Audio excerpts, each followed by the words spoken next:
aí, pessoal? Sejam bem-vindos ao programa Fora da Caixa. Este ser que vos fala é o professor Cláudio Soares e aqui ao meu lado hoje, um xará.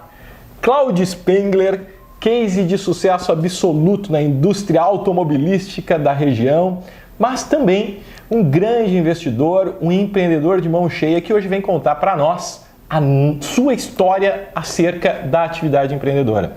Seja bem-vindo, Cláudio. O programa Fora da Caixa hoje é todo seu. Muito obrigado.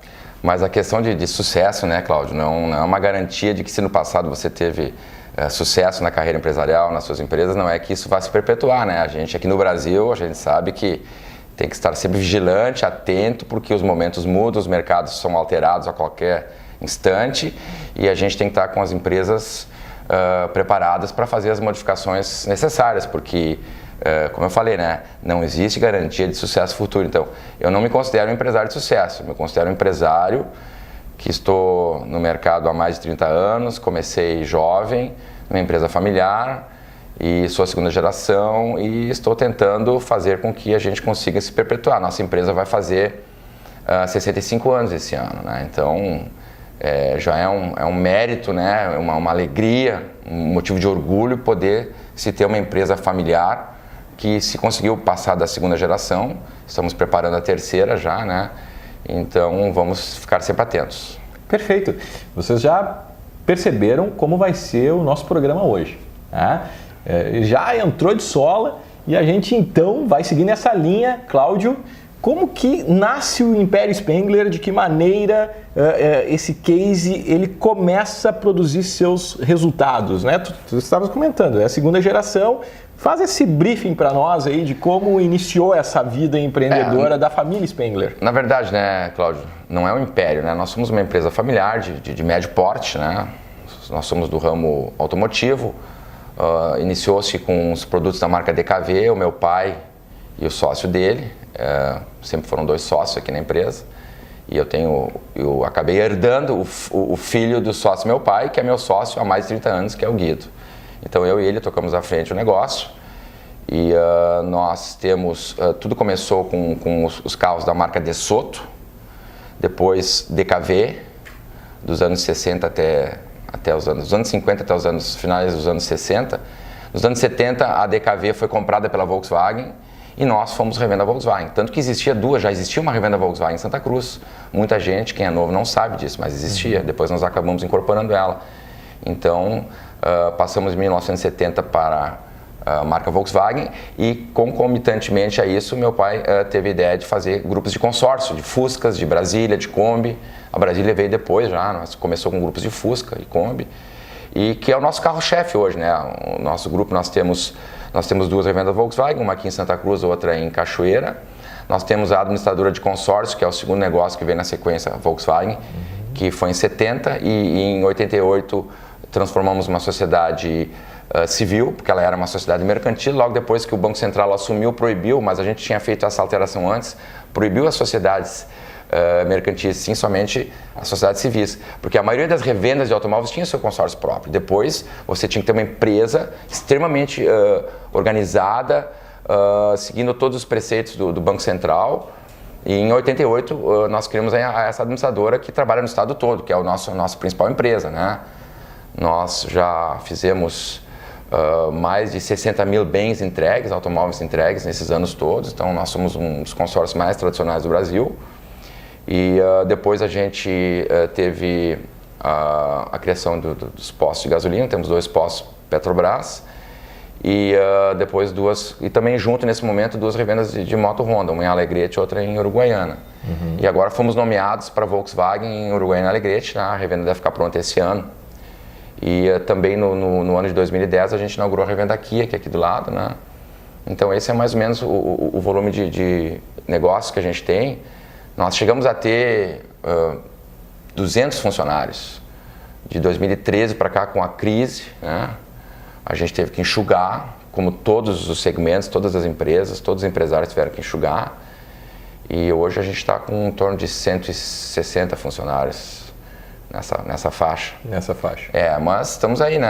Agora com a nova visão política que estamos tendo, né? A gente quero crer que este ano o governo vai fazer os ajustes que tem que fazer, começando pela reforma da Previdência, para ter credibilidade nos mercados internacionais, para os investidores de fora virem para o Brasil e, com isso, todo o setor produtivo crescer e eu espero que o setor automotivo também cresça. Perfeito. Esse approach é importante para a gente localizar o Claudio Spengler hoje. Como que o Claudio Spengler hoje se manifestou no início da sua história empreendedora?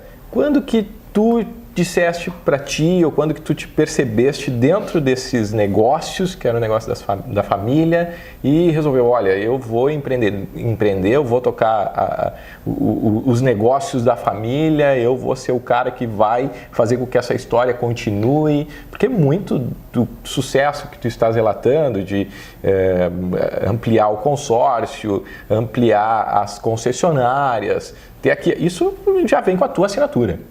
Isso já é a assinatura de Claudio Spengler.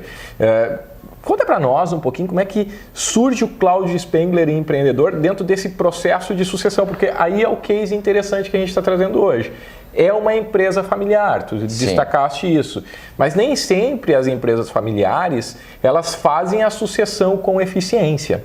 Muitas empresas familiares, inclusive aqui na nossa região, não tiveram essa continuidade e não reproduziram esse caso de sucesso que nós vivenciamos com a Spengler. Como que tu identificaste esse teu perfil e resolveste então empreender com a Spengler? Na verdade, falando sobre empresa familiar, eu diria que mais da metade quebra. A maioria das empresas familiares, elas não conseguem fazer sucessão. Então, é um dado estatístico ruim, mas é o que existe. Eu estudei no Colégio Mauá minha vida inteira, né? E tive uma ótima educação e fiz quando eu tinha, eu acho que uns 12, 13 anos, eu fiz um teste vocacional porque eu queria ser médico. A minha vontade era fazer medicina. Aí meu pai não me deu opção, porque eu sou filho único, ele disse, não, negativo, tu vai cuidar do meu negócio, tu vai sentar na minha cadeira lá. Nós tínhamos uma diferença de idade boa, né? Então, meu pai já estava querendo passar para mim o mais rápido possível os negócios. E aí eu então fiz teste vocacional e realmente não deu para medicina, deu para mim ser gestor de empresa. E comecei aqui com 16 anos e com 21 anos meu pai me entregou a chave da empresa, o bastão. Olha, filho, assim, ó, eu já quebrei na vida, meu pai já tinha tido um negócio que ele tinha quebrado, conseguiu se levantar, eu vou te entregar um bom começo, se tu conseguires manter, ótimo. Porque eu não gostei de ter o dissabor de ter um filho e de quebrar o negócio da família. Mas eu confio em ti, eu acho que tu tem capacidade, talento. E com 21 anos ele me botou como diretor da empresa. E continuou diretor também, né? Aí entramos eu e meu sócio como diretores.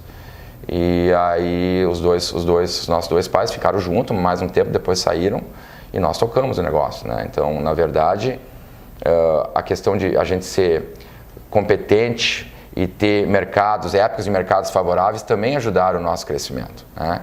Então, eu iniciei aqui praticamente como diretor aos 21 anos, né?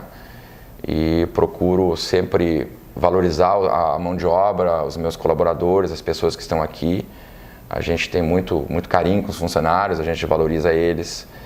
E eu acho que uma grande receita para nós termos conseguido ampliar os negócios e perpetuar uma empresa familiar é justamente esse, né? De atender bem os mercados que a gente atua, atender bem o cliente, no caso, né? A gente tem sempre preocupação à luz do gosto do cliente, se nós estamos satisfazendo as necessidades dele, né? E eu acho que esse é o fator mais importante para mim. E o que o Claudio investiu no processo de formação dele? Eu vi que tu és formado em administração, né? Aqui da Universidade de Santa Cruz do Sul. Nesse teu processo de gestão, qual fosse o teu foco? Tu te preocupaste em fazer a questão organizacional funcionar? Tu comentaste agora sobre o atendimento, tu tinha uma veia mais para o comercial, ou tu te preocupou mais com custo, finança? Qual o perfil que tu optaste no teu processo de formação seguir, que tu disse assim, pai, eu acho que eu sou mais talhado para isso? O que tu... Sim. Eu fiz administração aqui na Unisc, depois eu fiz MBA na Fundação Dom Cabral de Belo Horizonte. E o meu foco sempre foi mais voltado ao marketing e à parte financeira, né? Cuidar da parte de finanças e a parte de marketing, né? A questão comercial, claro que ela está intrínseca no marketing. Então, tendo uma estratégia mais ou menos sempre bem balanceada, né?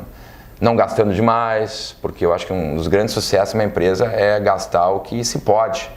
Eu não posso estar direto na televisão, em jornais de circulação no estado, que isso tudo é caro, então eu tenho que balancear a verba que a gente tem destinado para isso. E também a questão de manter os colaboradores motivados, a gente investe em treinamento, a gente investe para que eles tenham prazer de acordar de manhã e vir trabalhar conosco. Isso é um ponto alto, né? A gente tem que fazer com que os nossos colaboradores, eles tenham a mesma mentalidade que os donos da empresa, atender bem o cliente, vender produtos com qualidade pelo preço justo. Uhum. Dentro dessa proposta de trabalho da Spengler, está o atendimento, está o preço, está a qualidade, certamente tu enfrentaste alguns desafios aí para fazer com que essas marcas estivessem atreladas à Spengler, né? Quais foram esses grandes desafios que a vida empreendedora te apresentou? Olha, o primeiro desafio, não só meu, de todo empresário do Brasil, é ter negócio no Brasil, né?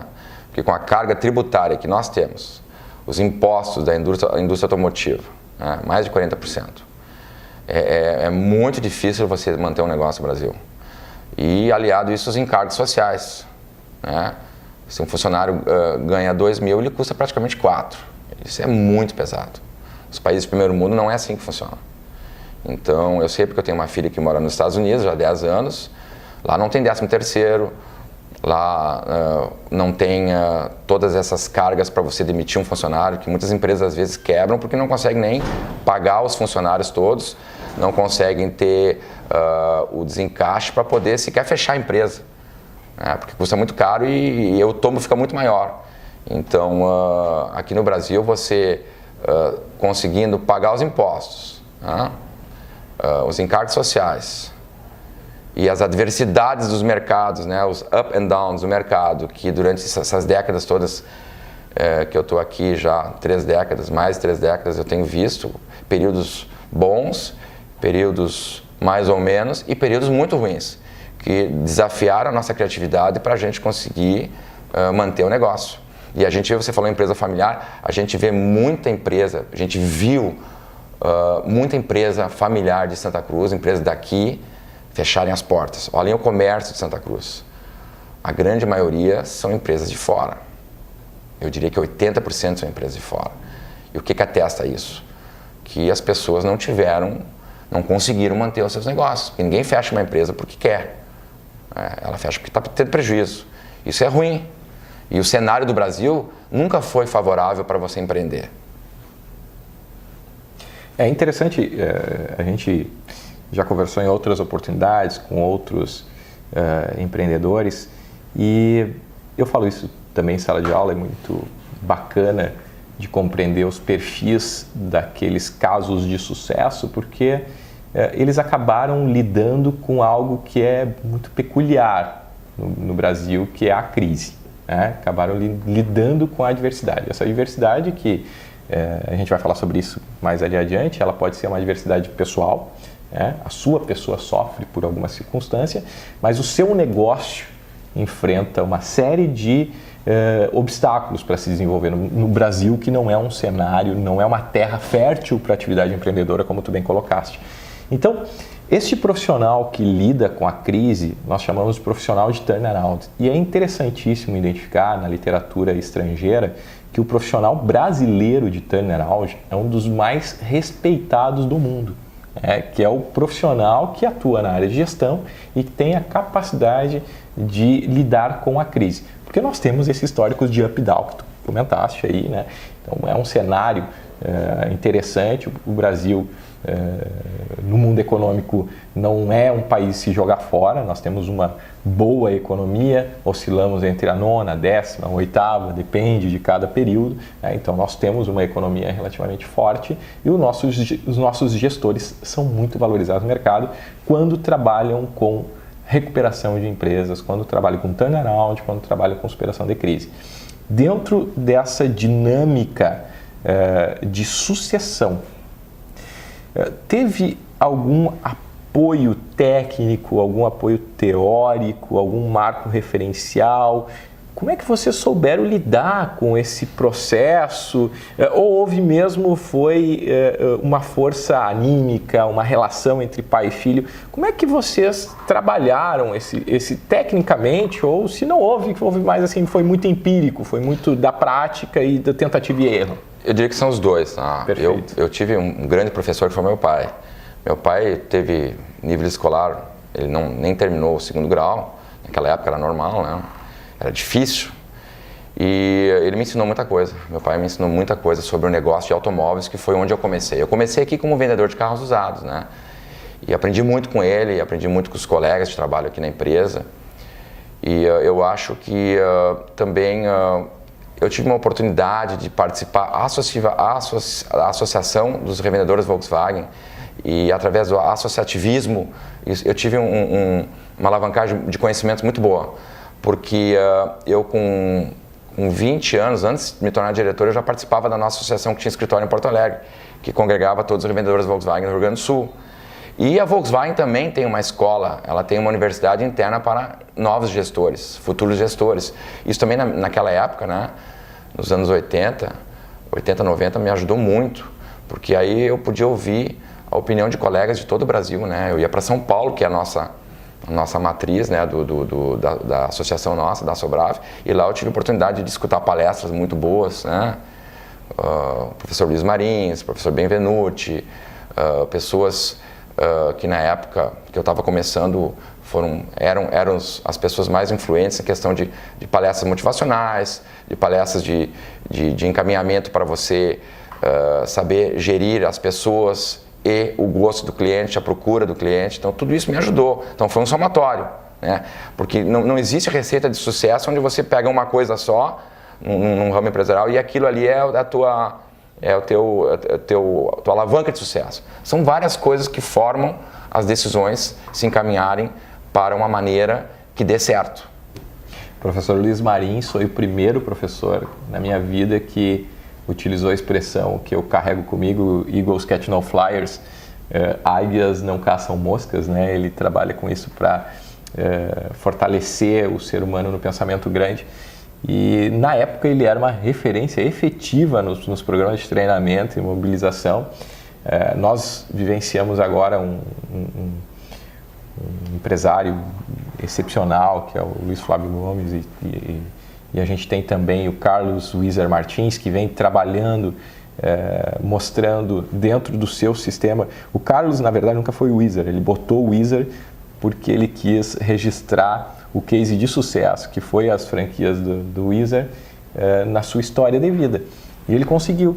E ele relatava exatamente essa mesma circunstância. Ele disse, o meu sucesso no modelo de franquia, quando no Brasil nunca se falou em franquia, foi fazer o treinamento corporativo.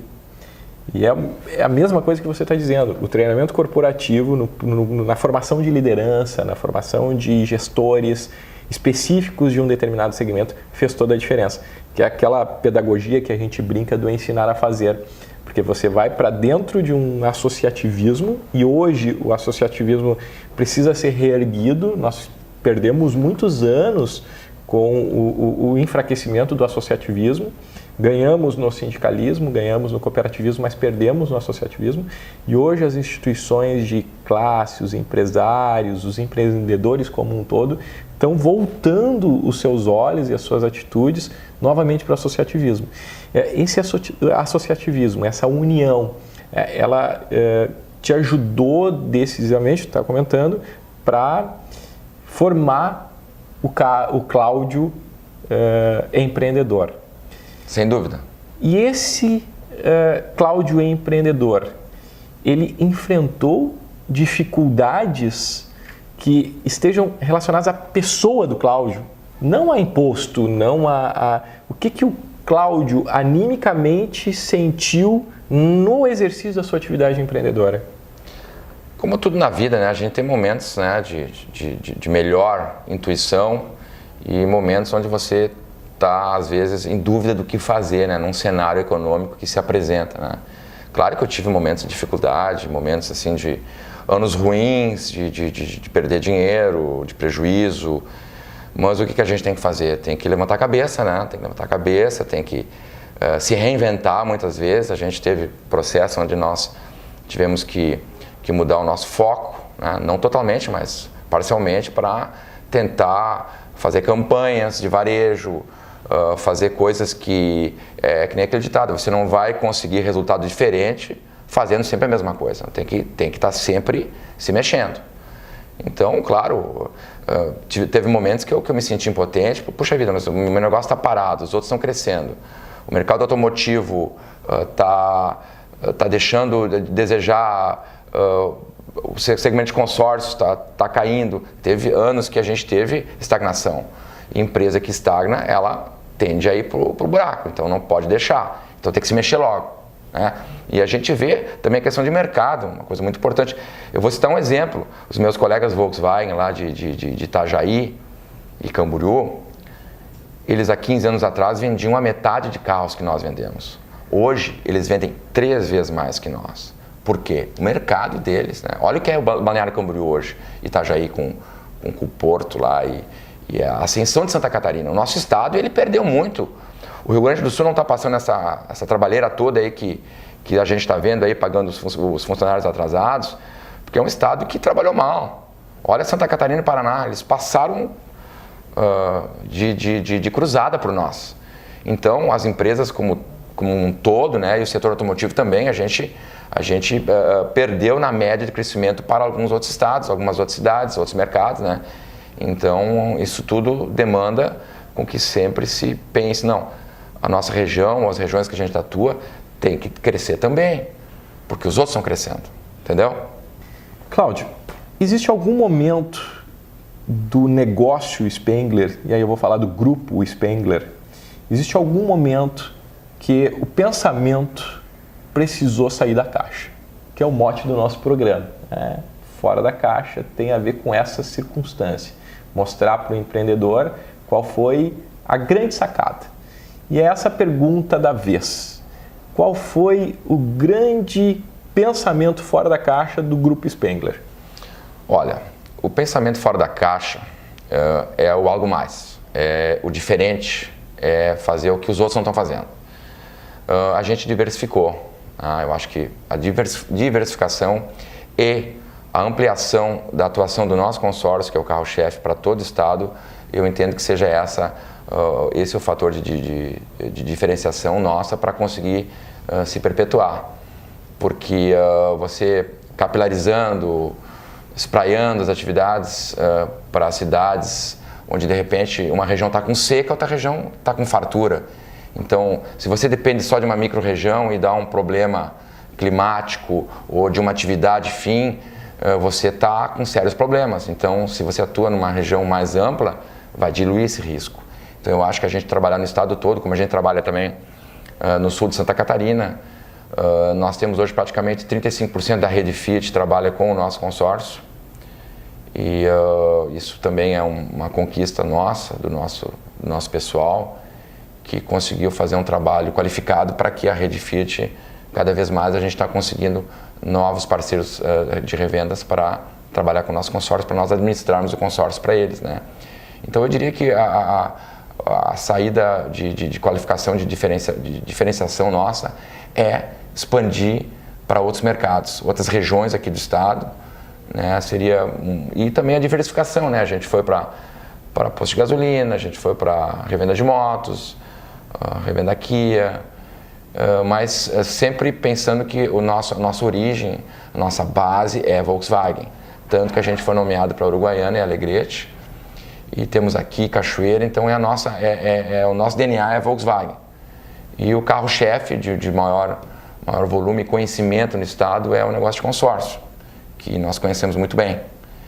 E eu acho que deve ter sido isso aí. E esse é o grande pensamento fora da caixa.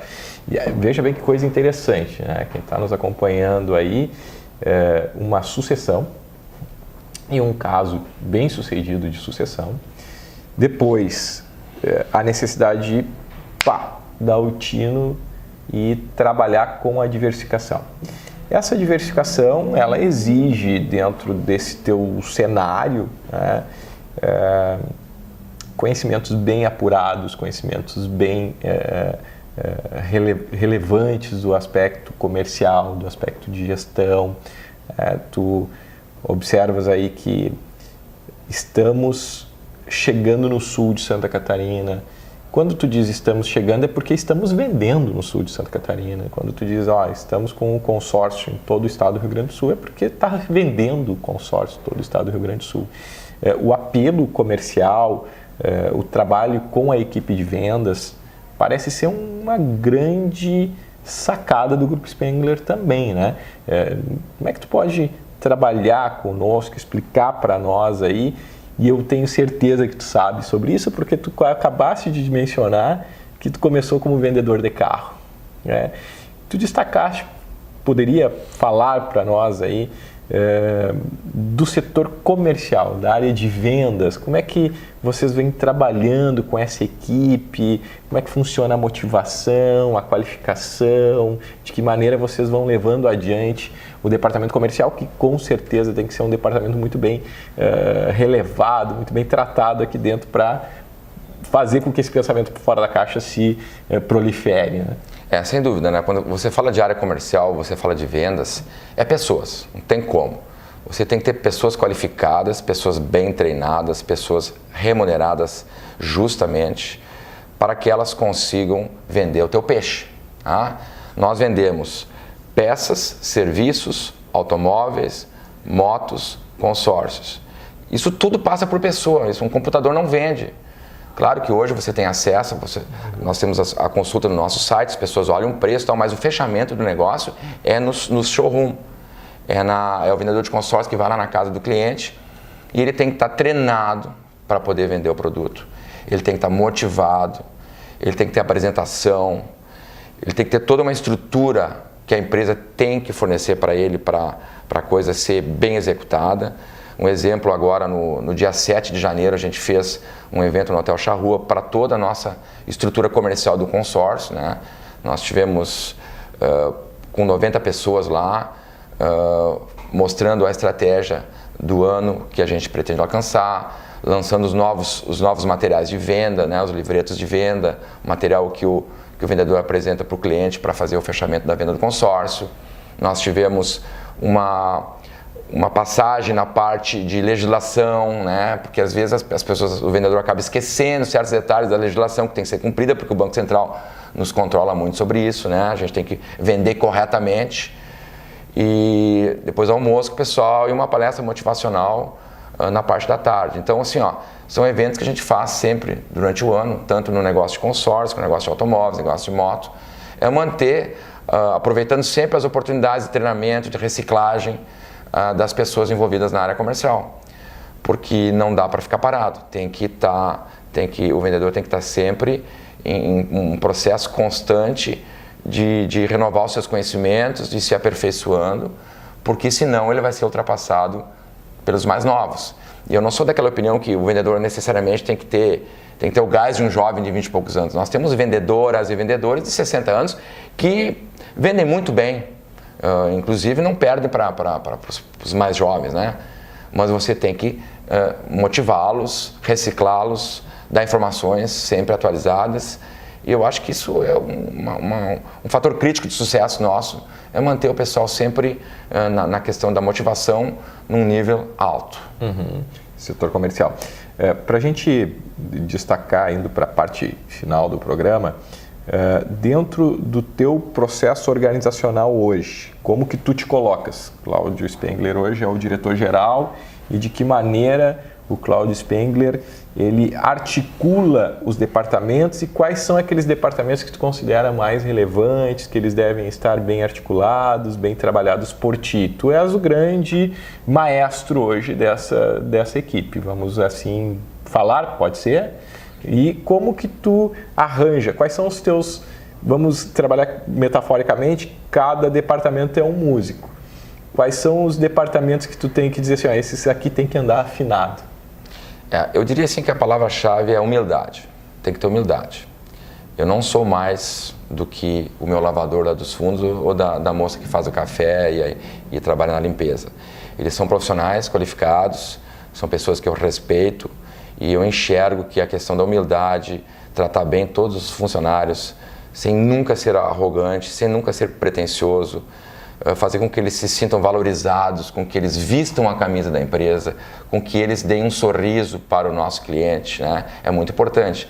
Claro que a questão dos supervisores, dos gerentes, né, que são os níveis de hierarquia que a gente tem, são estratégicos, né? Eu preciso ter o supervisor e o gerente bem mais preparado, porque ele tem que passar também motivação para os liderados dele, né? Então, eu acho que nós temos que ter sempre essa sintonia entre as gerências, as supervisões, para que eles pensem como eu e meus sócios, que somos os donos do negócio. Eles têm que estar sintonizados com os nossos pensamentos, repassar isso para os liderados deles, para que isso atinja a ponta final, que é o cliente. Entende? O cliente tem que entender que a empresa está aqui para bem servir, bem atender, com produtos de qualidade, com serviço pontual e também de qualidade. É uma preocupação, a tua fala me parece evidente, né? Uma preocupação muito intensa com o atendimento, que ali envolve setor de venda, pós-venda, marketing. Por trás desse setor, tu tens um forte trabalho de gestão de pessoas, tem que ter para que isso aconteça, e fazendo um fechamento aí, um bom setor de compras, um bom setor de gestão de custos. Essa é a tua orquestra? Eu acho que a melhor maneira de você ter um lucro é ter uma despesa controlada, né? Não adianta você ter um bom faturamento e gastar muito, não vai ter lucro. Claro que o nosso setor automotivo nos últimos anos foi muito judiado quanto à questão de lucro, né? Então a questão dos cortes de despesa, né, ajustamento, acabaram acontecendo, né? Mas para que o nosso cliente, né, o meu produto Volkswagen, o meu produto Volkswagen, ele é o mesmo que você compra no Brasil inteiro. Agora já o meu produto consórcio, não. Meu consórcio tem a marca própria nossa, os detalhes, os planos nossos, então são coisas diferentes, né? Que nem posto de combustível, todos são iguais, né? A venda de moto, tudo igual, a venda de carro, todos são semelhantes, têm o mesmo produto, né? Mas o consórcio não. Mas mesmo assim, tendo uma ótica diferente de cada produto, cada serviço que é prestado, a questão de você ter um padrão de conduta, um padrão de qualidade, uma seriedade em atender bem o cliente, não virando as costas quando dá problemas, né?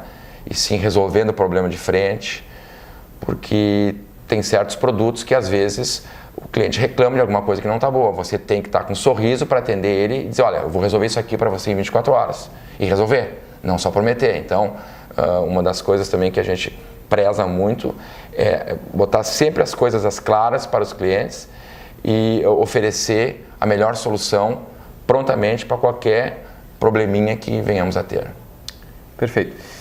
Indo para a parte final do nosso programa de hoje, aquele momento de tu destacares assim, olha, eu fecho os meus olhos e quando eu abro eu enxergo amanhã da seguinte forma.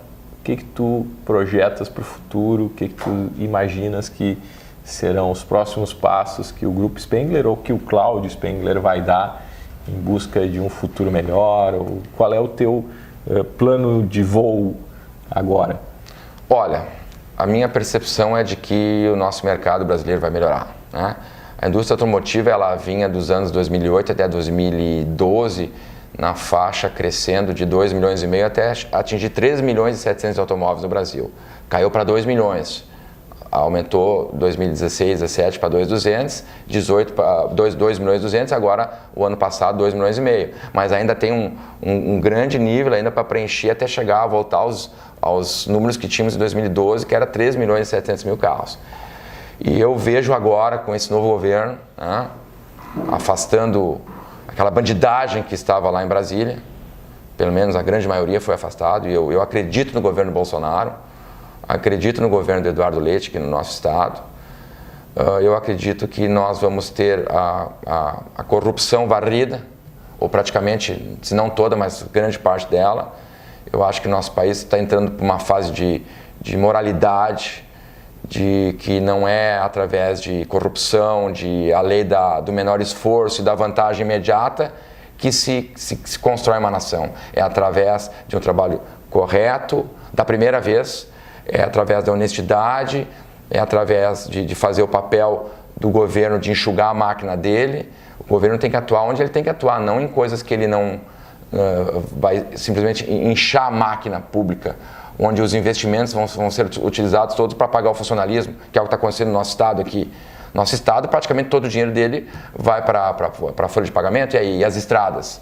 E as condições que nós precisamos para escoar a produção, as condições que o empresário precisa para poder se expandir. Né? Então, infelizmente passa pelo governo. Olha o que acontece na Venezuela, né? A tristeza da Venezuela. E nós estávamos indo para esse caminho. Né? Não digo que a passos largos, mas estávamos caminhando para esse fim. Mas eu creio que agora, com todo esse processo do brasileiro ir para as ruas, fazer as manifestações que fez, isso aí deu uma conscientização de fazer o voto correto, tanto que o Senado e a Câmara de Deputados foi amplamente trocada. São pessoas novas, já com uma visão bem melhor do que se tinha, né? Daquela velha política do tomar lá da cá, de aconchavos, de coronéis, de padrinhos. Então tudo isso agora temos um novo cenário. Eu quero crer que para os próximos 3 anos o Brasil vai ter um crescimento muito bom. As bolsas já estão mostrando isso. E vamos ter fé também, né? Orar, pedir a Deus que possamos voltar a ter os índices baixos de desemprego, ampliar a oferta de trabalho, porque aquela pessoa que não tem trabalho, ela vai acabar indo para a marginalidade. E foi o que aconteceu também, né? Esses nossos altos índices de criminalidade aí, muita gente está desempregada, vê o filho passando fome em casa e vira bandido. Então temos que dar emprego para as pessoas, né? A primeira coisa é gerar empregos. E esse é o meu, assim, encerrando a minha participação, essa é a minha grande crença, que com o governo fazendo os ajustes que tem que fazer, dando oportunidade para as empresas crescerem, investindo nas empresas, na geração de empregos, nós vamos nos tornar um Chile no futuro, se Deus quiser, que é o melhor país posicionado na América do Sul. Né? Perfeito. Para finalizar, e o Claudio Spengler? O que o futuro espera para o Claudio Spengler? Projetos pessoais, sonhos, novas diversificações, outros investimentos? O que o Claudio Spengler está pensando para amanhã? Eu estou pensando para daqui a uns 4, 5 anos eu me aposentar da empresa, botar uma pessoa no meu lugar, na minha cadeira, botar um profissional. Eu tenho uma filha que trabalha numa empresa muito grande nos Estados Unidos, não volta mais para o Brasil. Eu tenho uma outra filha que é advogada e também tem um negócio dela, não vai vir trabalhar aqui. Eu vou botar uma pessoa da minha confiança para sentar na minha cadeira e eu pretendo, como já estou hoje, trabalhando em trabalhos voluntários, né, na nossa Sociedade Espírita Francisco de Assis, o nosso educandário Thales Tyson, que eu ajudei a construir, no projeto Enxugando Lágrimas, que a gente atua desde março do ano passado, um grande grupo para ajudar as pessoas a combater a depressão, né? E diminuir os índices de suicídio aqui na nossa região, que infelizmente é o mais alto do Brasil. Então eu me vejo nos próximos anos cada vez saindo mais da parte ativa da empresa e me engajando em projetos sociais, desses que eu acabei de falar aqui, porque eu sou espírita e acho que a maneira mais importante, a melhor maneira de você evoluir como ser humano é fazendo caridade, fazendo trabalhos voluntários e se doando ao próximo, né? Então, assim, eu me vejo num futuro trabalhando muito em trabalhos voluntários e como acionista da empresa aqui, com pessoas competentes gerindo o meu negócio, porque uma das grandes responsabilidades sociais minha também é a geração de empregos. E eu fico muito feliz em poder gerar empregos, que eu acho que é o mais importante de tudo. Interessante. Muito bom, excelente. Claudio Spengler, do programa Fora da Caixa, foi um prazer ter estado com vocês. Um abraço a todos e até a nossa próxima edição. Obrigadão, Cláudio. Muito obrigado pela atenção, por ter aceitado o nosso convite. E fica aí um beijo no coração de todos vocês.